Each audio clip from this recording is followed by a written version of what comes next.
Maraknya aksi Batap BBM bersubsidi di SPBU Waipia.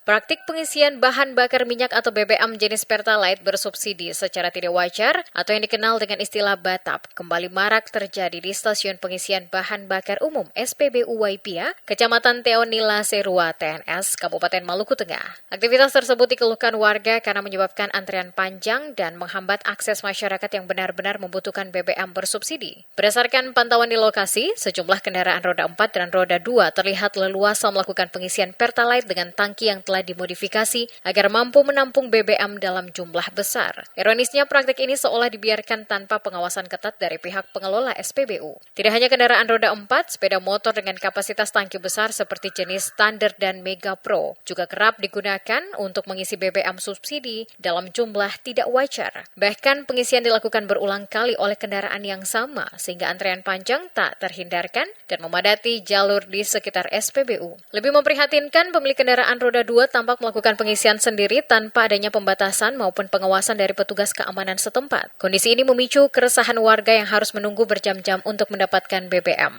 Salah seorang warga Waipia yang enggan disebutkan namanya mengaku sangat dirugikan dengan praktik tersebut. Keluhan serupa juga disampaikan warga lainnya yang menilai lemahnya pengawasan menjadi pemicu utama maraknya praktik Batap di SPBU tersebut. Sementara itu, Kapolsek Waipia, Ruston J. Niklas, saat dikonfirmasi mengakui bahwa pihaknya telah berulang kali memberikan teguran terkait praktik pengisian BBM bersubsidi yang tidak sesuai aturan tersebut.